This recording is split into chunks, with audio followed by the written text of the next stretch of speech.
नमस्कार श्रोते हो. मी अमृता संभूस माझ्या अमृत संवाद या यूट्यूब चॅनलमध्ये तुम्हा सर्वांचे मनापासून स्वागत करते. श्रोते हो, तुम्हाला माहितीच आहे, नवरात्रीमध्ये आम्ही नवरात्रीतील नवदुर्गा ही मालिका आपल्याकरता घेऊन येतो. आणि ह्या मालिकेमध्ये आम्ही वेगवेगळ्या क्षेत्रात उल्लेखनीय कामगिरी करणाऱ्या दुर्गांशी संवाद साधत असतो. हे ह्या मालिकेचं तिसरं वर्ष.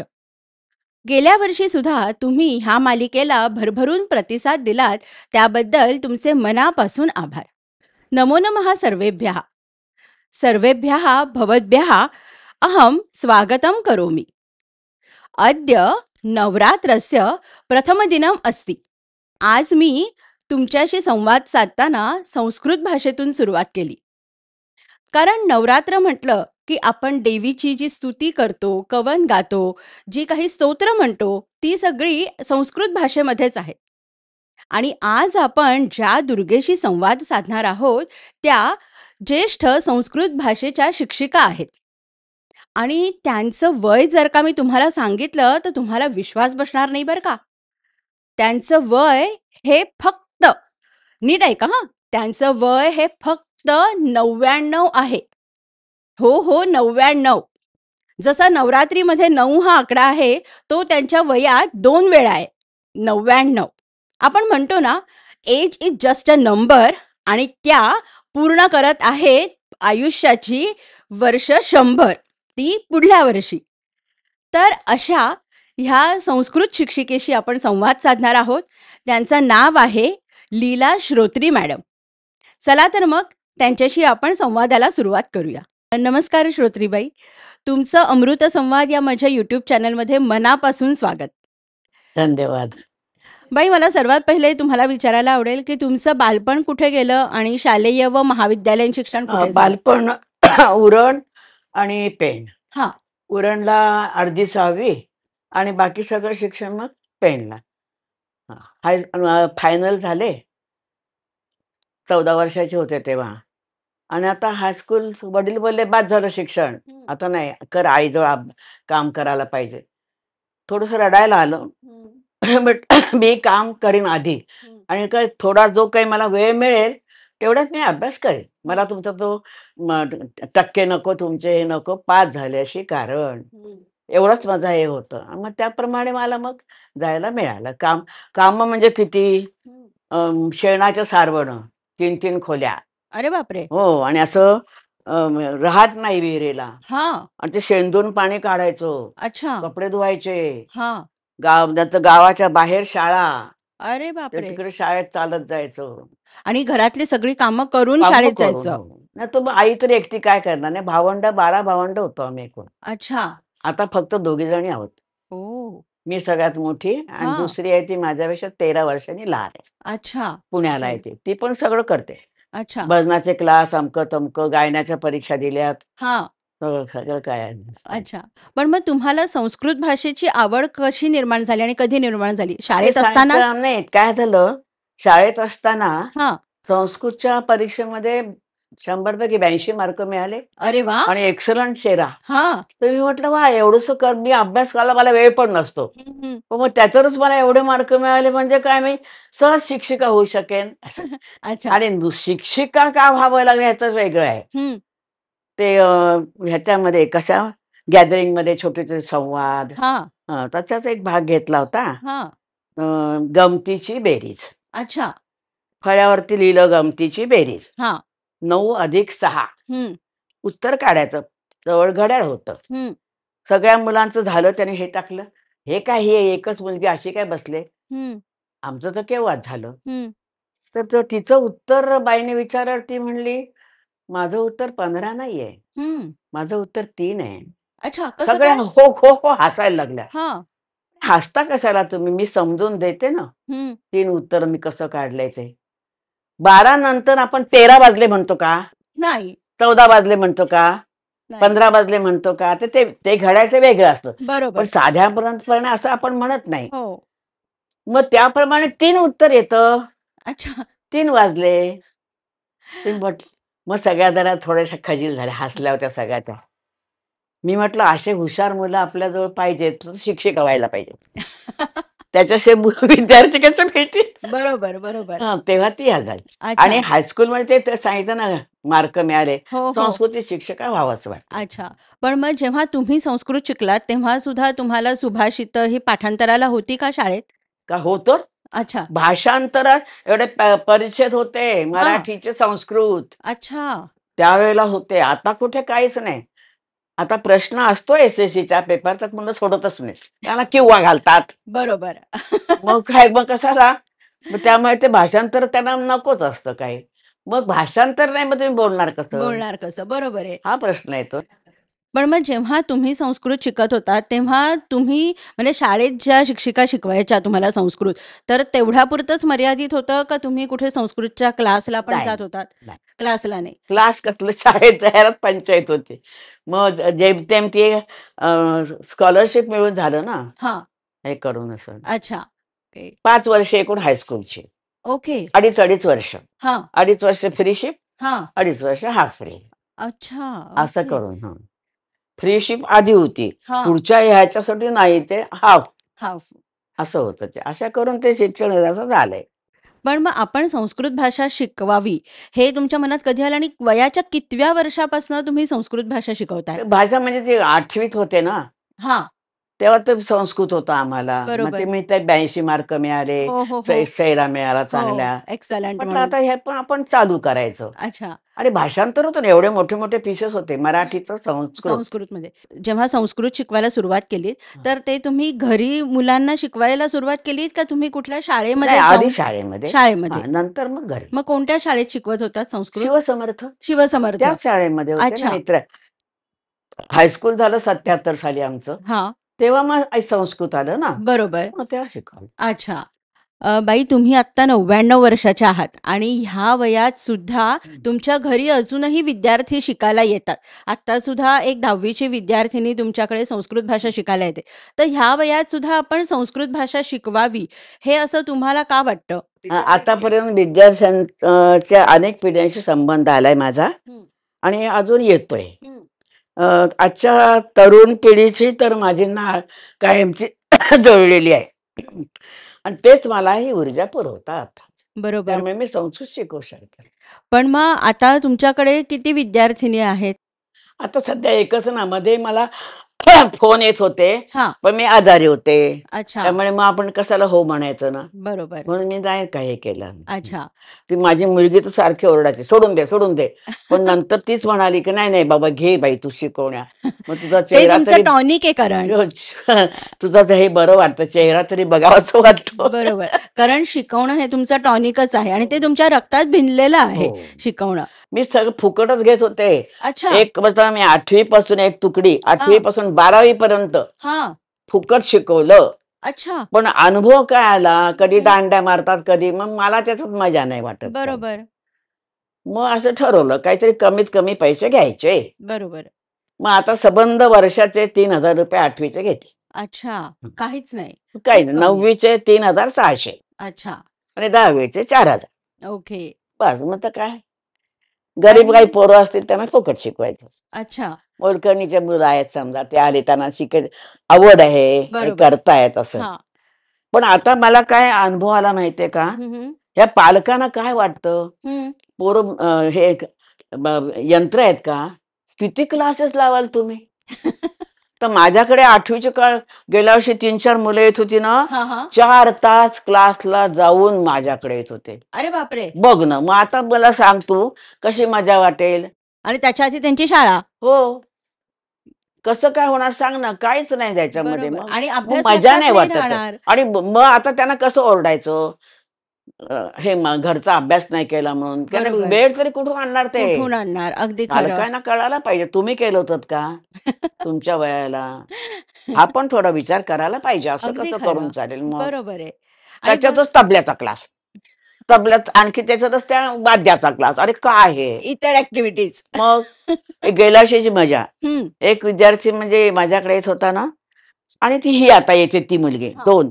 तर मला कळत नाही हा काय तिची वही घेऊन का लिहितोय हा? हं, हं, हं. थोडंसं थोडं. म्हटलं, "अरे का? हं, तू शाळेत नाही गेला?" "हो हं, गेलो." हं. "मग?" मला झोप येत होती म्हणून मागे झोपलो होतो मी. बापरे! शिक्षकांना कळत नाही आणि म्हणायचं काय, मला दुसऱ्या वर्गावर पाठवलं होतं वर्ग सांभाळायला. पण पाठवलं, मग त्यांनी त्यांचं करून नको घ्यायला? नक्कीच. लिहिलंय की नाही, काय नाही मग? पण मला वाटतं आत्ता जसं तुम्ही म्हणालात, की तो मुलगा म्हणाला, की मला झोप आली म्हणून मी मागच्या बेंचवर जाऊन हो. झोपलो. तर हे मला वाटतं, की आत्ताच तुम्ही म्हणालात, की पालक खूप क्लास लावतात. तर एकतर मुलांची शाळा सकाळची असते, त्यामुळे त्यांची झोप पूर्ण होत नसेल, रात्री उशिरा झोपतात, क्लासमधनं त्यांची सारखी ये-जा, त्याच्यामध्ये त्यांची शक्ती वाया जाते. मग कमी करा ना क्लासेस. मग स्पर्धेचे त्या युग आहे मुलांना ना. सांगायचं टीव्ही बघू नका आणि आपण टीव्ही बघत बसायचं. असं कसं चालेल? आधी केले मग सांगितले असं अगदी पाहिजे. खरं. बरोबर, हे बरोबर. काय? मग नको ते शिकवणच नको असं वाटतं. मग मजा नाही वाटत ग अगदी त्याच्यामध्ये. खरं. मग त्या शिकवल्याचा काहीतरी उपयोग व्हायला हवा. काहीच नाही. ते त्या मी म्हटलं ना तुकडी मी नेली 12वी पर्यंत. हो, हो. त्याच्यात 2 नाती पण होत्या माझ्या अच्छा. पुतण्यांच्या मुली. हां. हां, हां.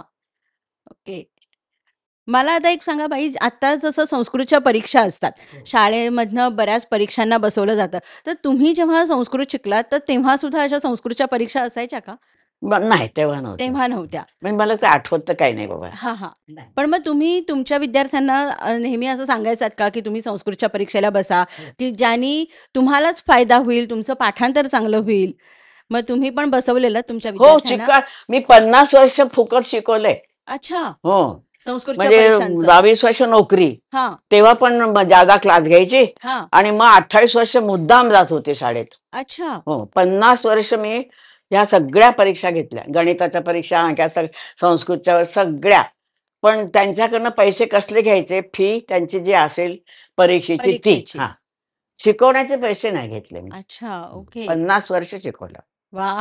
हं.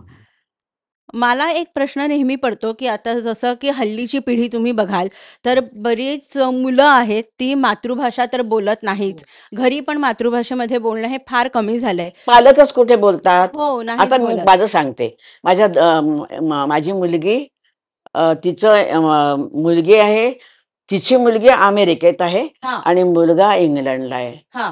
ते घरी बोलतच नाही. त्या मुलांना मराठीच येत नाही. पण माझा आता जो मुलगा गेला, हं, हं. त्याची मुलगी अमेरिकेत आहे. काय 4 वर्षाची मुलगी सुद्धा फार-फार मराठी बोलते. इंग्लिश तर बोलतेच, पण फार-फार मराठी बोलते. विनोद पण कळतात तिला. कारण तुम्ही घरी मराठीतनं ते बोललं बोलतात. पाहिजे. ते घरी मराठीतच बोलतात. हां. दोघंही. मोठी तर क्लासला पण जाते मराठीच्या. अच्छा. 100 पैकी 100 वाह! एकटीला. म्हणजे करतात. करतात. तुम्हाला नकोच असेल तर काय? बरोबर आहे. मग खरं आहे. तेच त्यांना तर आपल्या लोकात पण राहायला नको असतं. मग कसं काय होणार? तेच त्याच्याचवरनं मला तो प्रश्न विचारायचा होता, की जसं की मराठी घरी बोलले जात नाही हल्ली, फार कमी बोलतात. तसंच मुलं हल्ली इंग्रजी माध्यमामध्ये शिकतात आणि हल्ली बऱ्याच शाळांमध्ये परकीय भाषा पण शिकवली जाते. जसं की जर्मन आहे, फ्रेंच आहे, स्पॅनिश आहे. तर ह्या सगळ्या भाषा आहेत, इंग्रजी माध्यमामध्ये मुलं शिकतात. तर हे सगळं बाहेर वातावरण असून सुद्धा आपण संस्कृत भाषेचं ज्ञानार्जन चालू ठेवावं, असं तुम्हाला का वाटतं? हा संस्कृत शब्द कसा झालाय? हां, पूर्वी हां. संस्कृत हा शब्दच नव्हता. पाणिनी वगैरे सगळ्यांच्या वेळेला, ऋषीमुनींच्या वेळेला. भाषा, ओके. फक्त भाषा म्हणजेच संस्कृत. अच्छा. संस्कृत म्हणजे काय? सम प्लस कृत. चांगल्या प्रकारे ठेवलेली. याचा अर्थ काय चांगलं काय? त्याच्यानंतर त्या पाली भाषा, मग मागधी बऱ्याचशा भाषा आल्या आणि ही जरा मागे पडायला लागली. हं, हं, हं. त्याच्यामुळे त्याच्यातलं ते हे राहण्यासाठी ते त्यांनी हे केलं आणि त्याला संस्कृत नाव दिलं. सम प्लस कृत. अच्छा. चांगल्या प्रकारे ठेवलेली अच्छा. भाषा. पण आपण संस्कृत भाषेला देववाणी पण म्हणतो. हो, हो. देवांचीच भाषा आहे ती. गीर्वाण वाणी. अच्छा. हं, गीर्वाण म्हणजे देव ना. हं. हं. संस्कृत भाषा भारताचं काळीज आहे. बरोबर आहे. अगदी खरं. हां. संस्कृत ही जगातील एकच भाषा अशी आहे, की त्यातली अक्षरं हं, हं. उच्चारलीत, हं, हं. शब्द उच्चारला, तर त्या जो नाद तयार होतो, हं. शक्तिशाली मंत्र तयार होतो आणि बरोबर. त्याचं आपल्या भोवती हे होऊन आपलं कवच रक्षण तयार होतं. होतं. हं, म्हणजे कसला त्रास नाही होत आपल्याला. बरोबर. असं आहे ते. दुसरी कोणतीच भाषा अशी नाहीये. तिच्यामध्ये काय बाबा मंत्र उत्पन्न होऊ शकेल वगैरे काही नाहीये. कारण आणि मंत्राचं त्या आपलं संरक्षण होतं. भूत अगदी खरं. प्रेत अमकं तमकं सगळ्यापासून संरक्षण होतं. आणि भाषा शुद्धी सुद्धा होते. शुद्धी. संस्कृत भाषेच्या उच्चारातून सर्वांची वाणी शुद्ध होते. वाणी शुद्ध होते. बरोबर. उच्चार सगळे आपले शुद्ध होतात. पण संस्कृत म्हणजे सम प्लस कृत हं, हं. राहिली पाहिजे चांगली, बरोबर. म्हणून ते सम प्लस कृत कृत. संस्कृत अच्छा. असं आहे ते. देववाणीच म्हणायचं ना, हो, देवांचीच भाषा. देववाणीच. बरोबर. गीर्वाण वाणी, अगदी खरं. देवांची भाषा. बरोबर. आणि मी प्राथमिक विभागामध्ये असताना ना, काही कार्यक्रम असला किंवा ह्याचं असलं, की जशी मुलं तयार करायची मी. एकाला संस्कृतचं भाषण द्यायचं, एकाला हां, हिंदी द्यायचं, एकाला मराठी द्यायचं. हां. अशी मुलं तयार करायची मी. किंवा संस्कृतमधनं एखादं हो. नाटक सुद्धा? तो मकरंद जोशी ऐकून माहितीये का? हो. मग तो म्हणाला, "बाई माझ्याकडनंच असे हे देऊन तयार करायचो ना, त्याचा मला फायदा झाला चिकार." अच्छा. हां. संस्कृतमधनं सगळं. संस्कृत. हां. बरोबर. मला वाटतं र उच्चार करताना कधी-कधी बऱ्याच जणांना त्रास होतो. म्हणजे र पटकन शुद्ध बोलला जात नाही. तर अक्षर बोलण्याकरता तुम्ही जर का संस्कृत सुभाषित पाठ केलीत किंवा रामरक्षेसारखं स्तोत्र जे आहे ते म्हटलंत, तर तुमचा र हा स्पष्ट येऊ शकतो. येऊ शकेल. बाई मला एक प्रश्न विचारायचा आहे अजून, की आता शाळेमध्ये संस्कृत भाषा शिकवणं हे अनिवार्य असावं असं तुम्हाला वाटतं का? आणि त्यांनी काय हेच आपण फायदा करायला होऊ सांगितलं शकेल? नाही. त्याच्यात मुलांना पण मजा वाटते याच्यामध्ये. पण बऱ्याच जणांना असं वाटतं, की संस्कृत खूप कठीण आहे. कठीण काय? पाठांतर त्याच्यामध्ये नाही, खूप त्यांना आहे. समजून दिलं पाहिजे. हं, हं. म्हणजे मग काय नाही होईल.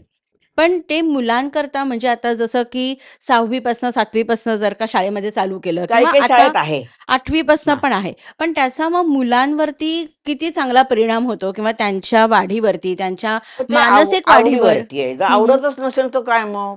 मजाच नाही वाटणार त्याच्यात. पण मग त्याच्याकरता शिक्षकांनी मग कशी त्यांनी मेहनत सुद्धा घ्यायला हवी? खरं म्हणजे आता मी आमच्याकडे हायस्कूल सुरू व्हायच्या अगोदर हां, हां. मी काय करायची, मुलं माझी जाऊ नयेत बाहेर. हं. बरोबर. म्हणून काय करायचे, वस्तू गोळा करून हं. शाळा सुटल्यानंतर एक अर्धा तास तरी धिस इज, दॅट इज हे करून ते मुलांना मजा उत्पन्न करून केली ते. आणि बरोबर. माझ्या वर्गातला एखाद दुसराच मुलगा गेला, बाकी सगळी मुलं थांबली. अच्छा. आपण केलं तर तुम्ही नाही. आवड निर्माण करायला पाहिजे आवड निर्माण आपण करायला भाषेमध्ये. पाहिजे. मग पण मग ह्याच्याकरता शिक्षकांनी काय करावं असं तुम्हाला वाटतं, की ती आता भाषा आपलीशी वस्तू व्हावी? दाखवून किंवा हे करून असं करायला पाहिजे. हं, हं. ते कुठे करतात? त्याचा सगळ्यांना त्यांना कंटाळा असतो. मग काय करणार आहे? आता माझा नातू 8 वर्षाचा आहे. हं, हं. तो 3रीत आता गेलाय. हां. तर त्याला ती शिक्षिका आता म्हणजे शिक्षकाबद्दल बोलू नये असं पण काही इलाज नसतो. सारखा फोन करून शिकवणीला पाठवा, शिकवणीला पाठवा. अरे मग वर्गात तुम्ही झोपा काढता? वर्गात नाही शिकवत? शिकवणी कोणाला पाहिजे? अगदीच सगळं वर्ग शिकवणीला? मला कळतच नाही. म्हणजे आपोआप पेपर पण फुटले जातात. हो. हे ती का? दुसरी शाळा झाली आता. मग सबंध आणि फी किती घ्यायची? 2,000 महिन्याला. कसं म्हणजे तुम्ही लुटता म्हणजे याचा अर्थ. त्याची जर आई शिक्षिका म्हणजे नोकरी करत नाही, तर ती घेते घरी बरोबर. आणि त्याला मग 15 पैकी 13-12 असे मिळतात. मग त्याचं कौतुक नाही करायचं. कारण तो क्लासला जात नाही ना, हो, म्हणून. म्हणून. मग मुलं मस्ती करायला लागली, त्याला मारायला लागली तरी लक्ष देणार नाही, कारण तो क्लासला येत नाही. हे अच्छा. काय? मग असं ह्याला काय म्हणायचं? आता मस्ती करण्याचं तुम्ही बोललात, त्यावरनं मला एक विचारायचं आहे, की हल्ली शाळेमध्ये असा नियम आहे, की तुम्ही विद्यार्थ्याला मारायचं नाही. तर हे तुम्हाला योग्य वाटतं का? कारण नाही आपण वाटत. जेव्हा शिकलो, नाही तेव्हा आता आपल्याला काही-काही शिक्षा ठिकाणी व्हायची. ह्याने बांधतात, हे करतात म्हणजे हं, हं, हं. अशा जीवावर बेतेल अशा नाही हे करायला. बरोबर. पट्टी द्यायला हरकत नाही खरे. पण हल्ली तेही चालत मग नाही. नाही आता बघ माझा हुशार विद्यार्थी 4थीचा आमचा शशी कोतवाल हं, डॉक्टर हं. आहे तो. हां. 7वीचा पण स्कॉलरशिप वाला आणि 4थीचा पण. अच्छा. तर त्यांनी त्याचं हे लिहिलंय ना, त्याच्यात त्यांनी लिहिलंय एस.व्ही. सरांचा मारलेली छडी हां. अजून लक्षात आहे. जास्त नाही. एखादी छडी मारायला पाहिजे. कारण आपण म्हणतोच ना, छडी पालकच लागे सांगतात, छमछम. आमचं ऐकत तर तुम्ही मारा. हो. आता काय? पण पूर्वी कसं पालक म्हणायचे, की नाही, नाही, ह्याने नाही अभ्यास केला, तुम्ही ओरडला, त्याला शिक्षा केली तरी चालेल. आता जर का पण आता कोणत्याही आहेत बोलायला लागलेत पालक, पण ते की फार तुम्ही कमी ओरडा आहे. म्हणजे काय होईल, आमचं ऐकत नाहीत. हे दुसरं काय नाही. आता तुम्ही बोलता-बोलता म्हणालात, की एस.व्ही. सरांचा मार खाल्ला. तर एस.व्ही. सर म्हणजे सवी कुलकर्णी सर का? अच्छा, त्यांचा सविकल मार खाल्लेला. होते ना आमच्या शाळेत. हां. सल्लागार म्हणून तुम्ही होते सर. जसं अगं माझ्यासाठी सांगते ना, मी त्यांना काय म्हटलं, BA MA केलं पण मी संस्कृत नाही घेतलं. हं, हं, हं. तर मला शिकवायला त्याला काय झालं, कुठची भाषा शिकवायची तर व्याकरण चांगलं करायचं. बरोबर आहे. आणि माझ्यासाठी ते येऊन बसायचे लवकर. हां. आणि मी सासूरवाशीण, तर मग काम केल्याशिवाय मी कशी जाणार? मग मला लाज वाटायची मला. पण माझं सगळं संस्कृत 10वीचं त्यांनी तिथे महिन्यात आणि ह्याच्यात करून घेतलं. शिकवा आतापर्यंत. म्हणजे म्हणजे शिकवायला मी नाही. पण मला असं पालक काय हे करतील का असं वाटत होतं. म्हणजे असं नाही पालक कुठचीही भाषा शिकवायचं तर व्याकरण चांगलं पाहिजे. बरोबर. बस. तो त्याचा आत्मा आहे ना, व्याकरण हा प्रत्येक भाषेचा आत्मा आहे. व्याकरण नाही तर मग काही नाही असं. आता तुम्ही जसं म्हणालात, की छडी लक्षात राहिली, तर पूर्वी आपण म्हणायचोच ना, की "छडी लागे छमछम विद्या येई घमघम." म्हणजे तुम्हाला जर का शिक्षा नाही मिळाली, मार नाही मिळाला, तर तुम्हाला त्याचं महत्त्व कळत नाही शिक्षणाचं. आणि हल्ली असंच झालंय, की शिक्षण म्हणजे खेळखंडोबा झाल्यासारखं कधी-कधी वाटतं. नाही पण हे आताचे काय मारतात? लहान मुलं पण बघत नाहीत, असं कसं? मग तुम्ही चिडता पण चिडून मारू नका, असं कसं? तक्रार करा, पालकांना बोलवा, हे करा.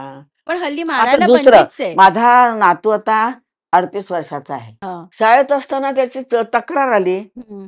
की बोलतो हा, हां, आई गेली. तर म्हणे काय काय करत हा सारखा बोलतो. हां. तो म्हणतो का या आमच्या मिस पण त्यांच्या मैत्रिणीशी बोलतात. आई मग ती पळाली मागच्या मागेच. काय करणार म्हणे आता? आता काय बोलायचं? मला म्हणाली सुनबाई मागच्या मागेच मी आले. हे काय करणार? आणि मुलांना काय बोलणारच ग ते. बरोबर आहे. मग काय. आणि आम्हाला कसं त्यावेळेला मग शिक्षक सांगायचे नीट बघा. मी अक्षर काढताना कसा वर जातो, कसा खाली येतो ते बघायचं नीट. हं, आता फळा लिहून ठेवतात, लिहा आणि इकडे गप्पा मारतात. बरोबर. आता काय करणार? आता तुम्ही अक्षराचा विषय काढला, तर आपण जेव्हा भेटलो होतो घरी, तेव्हा तुम्ही एक सांगितलं होतं, की पूर्वीचे शिक्षक नेहमी म्हणायचे, की "फळ्याकडे बघा, लक्ष द्या." तर त्याविषयी सांगा ना आम्हाला? मी त्यांचं म्हणणं काय, मी कसा वर जातोय, हं, हं. कसं खाली येतं ते बघितल्याशिवाय तुम्हाला अक्षर येणार नाही. हं, हं. आता क कसा आहे? रेग हा असा नाही क.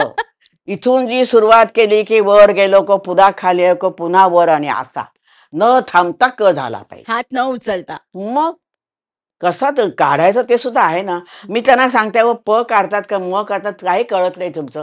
तुम्ही आणा ना मराठी ते हे मिळतं तक्ता. हो, तो का त्यात काय कमीपणा आहे का? त्यांना कळेल अक्षर कसं काढायचं काय. तुम्हीच त्याला लक्ष दिलं तर काय करणार मग? बरोबर आहे. आता जसं की सगळा आनंदी आनंद आहे. खरंच आहे आनंदी आनंद. काय याला अर्थच नाही. मग आता त्यावेळेला मी 100 रुपये 100 मार्क दिले. काय माझी चेष्टा केली असेल. हं, हं. त्यांची विद्यार्थिनीच ना मी. आधी कधीच्या काळची गोष्ट? विद्यार्थिनी आणि मग शाळेत लागले ना शिक्षिका म्हणून. हां, मग माझेच सर ना ते. बरोबर. मग मी म्हटलं, "सर तुम्ही पेपर बघा." हं, हं. "नाही. मुलाचे पाय जमिनीवर राहिले पाहिजेत म्हणून 2 मार्क काही कापायचे आणि ते आपले आहेत." मग आता कुठे कापतात? आता मराठीत सुद्धा 100 पैकी 100 मार्क देतात. शुद्ध हो. लेखन आहे? कशातच काही पत्ता नाही. मी तेच विचारणार होते, की आता भाषा म्हटले, की शुद्धलेखन हे खूप महत्वाचं. आता मराठीमध्ये ऐकले 100 पैकी 100. तर काय करणार आता? पण गप्प बसलेलं बरं. तर काय करणार मग? पण मग पेपर जेव्हा एखादा शिक्षक चेक करतो, तर त्यांनी शुद्ध लेखनाकडे किती लक्ष द्यायला हवं असं तुम्हाला वाटतं? चांगलंच लिहिलं पाहिजे म्हणजे भाषेमध्ये. भाषेमध्ये हां, हो. भाषांच्या मध्ये. पण मग संस्कृत म्हणा, मराठी आता म्हणा, हिंदी संस्कृतमध्ये तर म्हणा आहेत. तो आहेच. शब्दच कसा तुम्ही बरोबर देणार नाही तर? त्याचा अर्थ बदलतो. हां. एकाने माझ्याकडे सेंट जॉन मधला हां, आजी 20 आउट ऑफ 20 हां. पेपर दाखवते आत चुका. त्या कोणी काढायच्या? आपण कसं बोलणार? बरोबर. त्या मुलाजवळ त्याच्या शिक्षिकेबद्दल आपण कसं बोलणार सांग मला? शिक्षिका चुकीची असं नाही मग म्हणू आता शकत. दुसरं गंमत. हं. आत्मन शब्द आहे. हो. हा नकारांत आला एंडिंग इन न आला ना न तर आला. अन. बरोबर. हां. तर ती बाई काय म्हणते गाईड कोणी वापरायचं? शिक्षकाने वापरायचं. त्यातल्या चुका त्यांना कळल्या पाहिजेत. तर ते आत्मस्य केलं षष्ठी चालेल? नाही. आत्मनः पाहिजे. नाही, नाही हेच बरोबर आहे. आता काय बोलायचं सांगा? पण मुलांना टेबल जी असतात आपली, जसं आपलं की प्रथमा विभक्ती, हो द्वितीया हो विभक्ती, ते देवा देवो ते देवे भरायला प्रथमा, येतो ना त्यांना. बरोबर. पण ते पाठ करायचं असेल तर मुलांना खूप टेन्शन येतं. मग ते त्यांनी लक्षात वर्गात ठेवण्याकरता तुम्ही जरा काय सांगता? वर्गात सुद्धा करून घ्यायला पाहिजे. पण ते शिक्षकाने पाठांतराची सांगितलं ना ट्रिक, तर ते हां, त्यांच्या जरा मनात ठसतं बरोबर. आणि करतात ते मग असं. हं. पण मग तुम्ही कसं क्लासमध्ये करून घेता त्यांच्याकडनं? मग म्हणजे पाठच करून घ्यायचं. हां. बोलायला लावायचं हं. न बघता. हां. काय आता बाई तुझं चुकलं की नाही तर परत तुला करायला पाहिजे. बरोबर. करतात मग. अच्छा. पण अजिबातच नाही केलं तर काय सगळं सांगणार? हो, हो. मग सगळीकडचे क्लासेसने वनवास आणलाय तो. खरंच नाही तर काय? पैशांची भर होते. अगदी खरं. बाई तुम्ही वयाच्या 75ला अ, जसे की दासबोधाची परीक्षा आहे किंवा तुकाराम गाथा, हे जे धार्मिक ग्रंथ आहेत ह्यांच्या परीक्षा दिल्यात. तर वयाच्या 75ला आल्यावरती ह्या धार्मिक ग्रंथांच्या परीक्षा द्याव्या असा विचार मनात कधी आला? आणि ब का आणि द्याव्या असं नाही वाटलं? आमच्या शाळेत पण देत होत्या शिक्षिका. हां, हां, "बाई तुम्ही पण द्या ना." हां. असं. बरं वाटलं म्हटलं करूया आणि आमचे ग्रंथ होतेच घरामध्ये. पण मग त्यांनी असा काही तुम्हाला फरक जाणवला का अभ्यास करत असताना? पण हे बरं वाटलं असं म्हणजे मानसिक फरक? तुलना करतो आपण. बरोबर. ज्ञानेश्वरांचं तर काय अफाटच काय, पण त्यांच्यापेक्षा तुकारामांचे अभंग लोकांच्या तोंडी जास्त आहेत कारण सोपे, सोपे आहेत, सोपे असायचं. कळायला हं. सोपे. बरोबर. बाई तुम्ही जवळ-जवळ वयाच्या तुमच्या 19व्या वर्षापासनं शिकवत आहात, अध्यापन या क्षेत्रात आहात. मग तेव्हाचं गुरु-शिष्यांचं नातं आणि आत्ताचं गुरु-शिष्यांचं नातं ह्यामध्ये जो खूप फरक झालाय, आहे. त्याबद्दल काय तुम्ही सांगाल? ते मला असं वाटतं शिक्षकाला सुद्धा मुलांच्याबद्दल प्रेम हवं, हं, आपलेपणा हवा. बरोबर. तो जर नसेल तर मग काय? पण काय आता तफावत माझ्याकडे तरी जाणवते? मी आता सगळ्यांना वाढदिवसाचे फोन करते. हो. तर एका विद्यार्थ्याला फोन केला, तो घरी भेटायला आला. हां.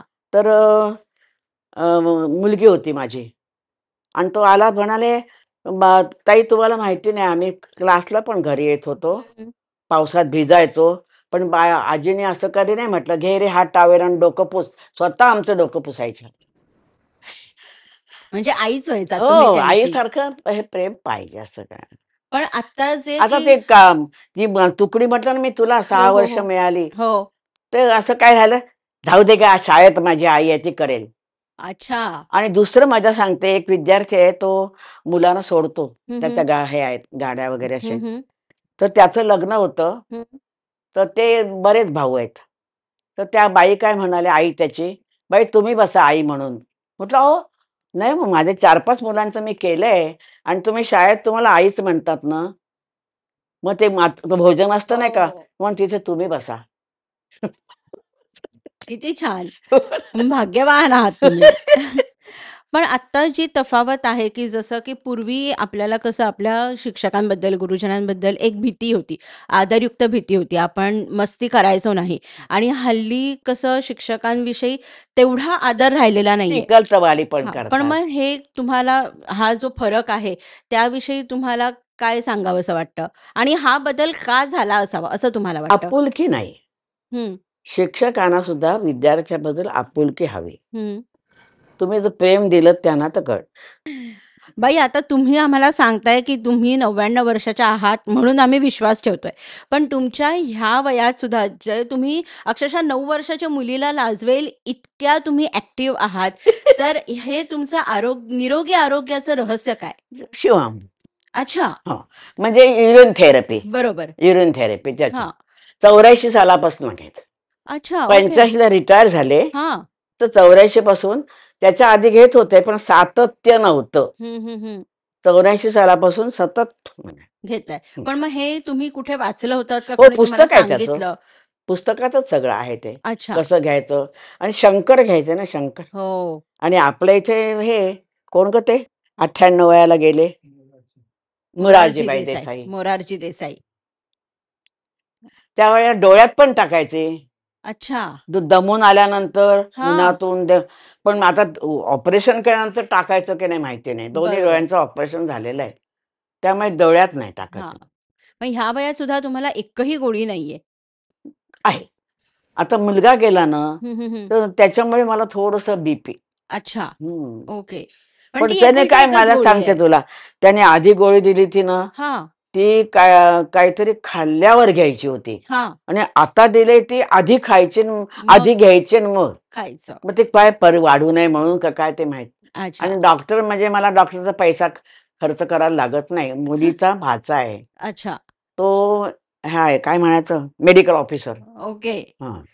त्यांच्याकडनं कमीत कमी तुम्हाला औषधं औषधं, मिळतात. कमीत हां. कमी. कमीत कमी औषधं. त्याने रक्त तपास लावला त्याने. मला कुठे जायला लागत नाही. हं. घरीच त्यांचं ते आहे. त्याची बायको हे करते ना. हो. तर मग ते घरी येऊन लघवी तपासणी ते सगळं. मस्त. वार्धक्याला वाटते लाज कवितेचं नाव. हां. 96 वर्षे पुरी करतायत लीला काकी आज. वार्धक्याला त्यांच्या जवळ येण्याची वाटते लाज. क्या बात है! 19व्या वयापासून केले त्याने अध्यापन. हं, हं. 77 वर्षांच्या या व्रताचे अजून नाही उद्यापन. आहाहा! शतायुषी होण्याच्या सदिच्छा हं. काकी तुमच्यासाठी अपुऱ्या. हं. आरोग्यपूर्ण जीवन जगणाऱ्या तुम्हीच आदर्श खऱ्या. वाह! वंदन करतो तुम्हाशी आज वाढदिवसानिमित्त. हं, हं. तुमचे जीवन म्हणजे समर्पित आणि उदात्त. वाह! सुंदर. ही इतकी सुंदर कविता कोणी केली तुमच्यावर? माझा पुतण्या सुधाकर श्रोत्रे अच्छा. म्हणजे पुष्कर श्रोत्रेचा बाबा.